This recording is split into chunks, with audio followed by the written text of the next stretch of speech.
Tell me your name. John Hammers, All right, John, what was your role in World War II?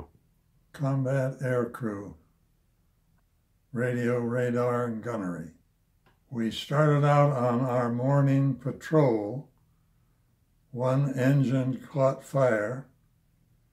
We had to turn around and land back on Attu, repair the problem.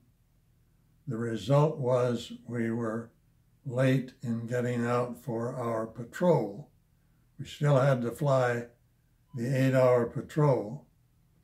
When we got back, we could not find the island of Attu because it was totally fogged in.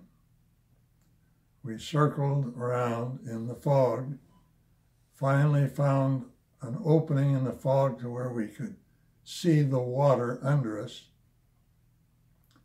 We landed in the bay on the backside of the island, taxied up to a buoy.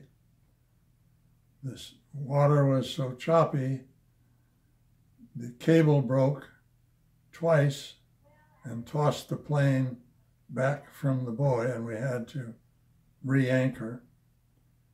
And we spent the entire night in the airplane, bouncing around, tied up to that buoy in the Bering Sea. The aircraft tender came around the island the next morning. They got there actually about noon, fed us lunch, the best hot soup I've ever eaten in my life, because we hadn't eaten anything for 24 hours. They refueled us, recharged our batteries. We took off and flew around the other side of the island and landed. But we spent the night in the ocean. And one of the other crewmen and myself hung on the nose of that airplane, tossing around, trying to get that thing hooked up to that buoy. And the waves had just picked that airplane up and throw it back and snap that 1/4-inch cable in two. The sea was that rough.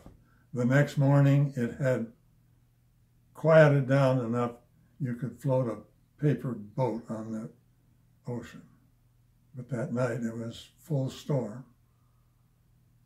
The Army had an installation on the beach about a 1/4 of a mile in from the buoy, lined up trucks with their headlights pointing out toward us, and we used a blinker light to tell us not to try to come ashore because the entire shallow water and beach was so full of rocks it would have torn the bottom out of the airplane.